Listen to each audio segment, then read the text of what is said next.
আসসালামু আলাইকুম everyone, welcome to my another video. আজকে আমার যে আচারের রেসিপিটা আছে ওটাই আপনাদের সাথে শেয়ার করব। সো চলুন তাহলে ভিডিওটা শুরু করা যাক। ফার্স্টে আমি একটা কড়াই নিয়ে নিয়েছি, তার মধ্যে তেল দিয়ে দিয়েছি। প্রথমত তেলগুলো আমি অল্প পরিমাণে দিচ্ছি, যার রসুনগুলো একটু কষাবো তাই জন্য। সো তেলটা গরম হওয়ার আগে আমি কি করেছি, এখানে তেজপাতা, কিছু এলাচ এবং কিছু দারচিনি অ্যাড করে দেন এগুলো একটু নাড়াচাড়া করে অ্যাড করে দিয়েছি রসুনের কোয়াটা আমি পুরোপুরি বড় রেখেছি, কোনো কিছু ফাটাইনি।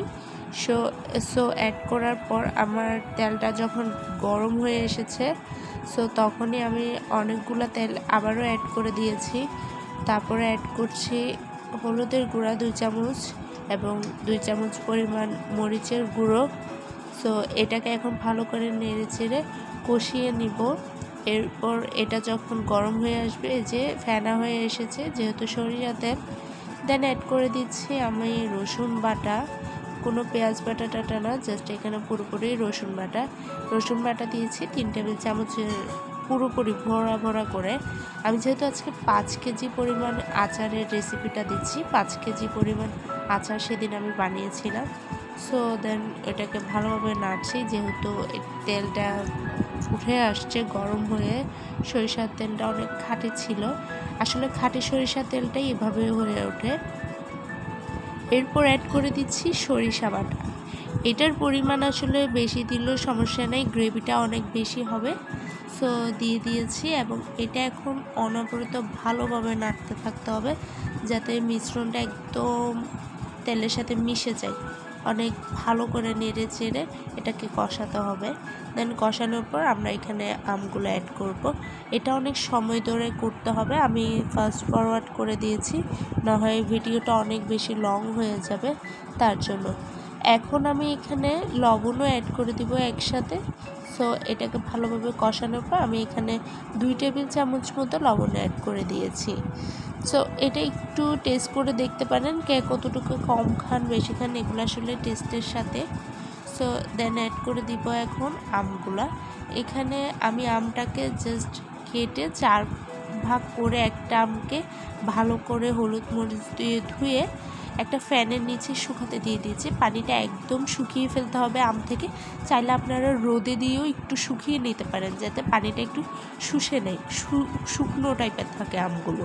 সো দেন কিছু কিছু আম আমি একদম মাঝখানে উপরের পাটটা দেখতেই পাচ্ছেন দাঁড়িয়ে দাঁড়িয়ে, ওগুলো কেটে কেটে দিয়েছি যাতে একদম ভিতর পর্যন্ত যায় মশলাগুলা। দেন অ্যাড করে দিচ্ছি আমার মাঝারি কাপে, বলতে গেলে 3 কাপের থেকে 4 কাপ পরিমাণ চিনি আমি এখানে অ্যাড করেছি। আমার আমটা একটু মিষ্টি ছিল, তাই অনেক বেশি মিষ্টি হয়েছে। চাইলে আপনারা একটু কমিয়েও দিতে পারেন টক খেতে চাইলে। এখানে আরেকটা কাজ করতে পারেন, আপনারা চাইলে তেঁতুলের যে মাড়টা হয় ওটাও দিতে পারেন, ওটা দিলে কি হয় টক টক হয়, কেউ টক টক খেতে চাইলে। বাট এটাতে যদি আম টক হয় ওটা দিতে হয় না, সো হয়ে যায়। এখন হালকাভাবে আমি ভালো করে মিশিয়ে নিয়ে হালকাভাবে মিশিয়ে দেন ঢাকনা দিয়ে ঢেকে রেখেছি। দেখুন চিনিগুলো গলতে শুরু করেছে, এই দেখুন আমার এখনও চিনি গলেনি, আস্তে আস্তে গলবে। আমি কিন্তু আচার একদম নাড়াচাড়া করছি না, না হয় ভেঙে যাবে। সো একদম গলা পর্যন্ত এটা অপেক্ষা করলাম অনেকক্ষণ। চুলার আঁচ কিন্তু আমি একদম ছোট রেখেছি, যাতে আচারগুলো নিচে লেগে না যায়। সো দেন অপেক্ষা করার পর আমার আচারগুলো হয়ে এসেছে।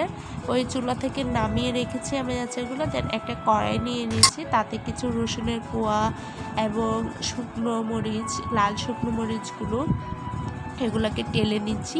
এগুলো আমি আচারে দিব, এটা ফ্লেভারটা অনেক ভালো হয়।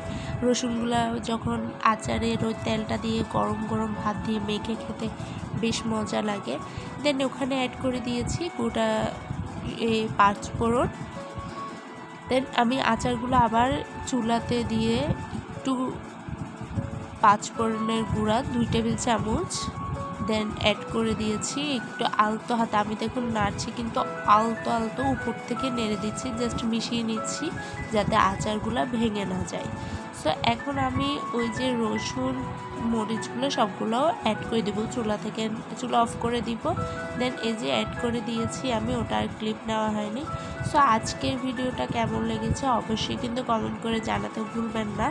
আমার এই আচারটা যারা যারা খেয়েছে তারা খুবই প্রশংসা করেছে, আলহামদুলিল্লাহ। সো আজকের ভিডিওটা অবশ্যই নিশ্চয়ই আপনাদের ভালো লাগবে। So that's it for today. Thanks for watching my video and don't forget to like, comment, share this video. Okay, Allah Hafiz.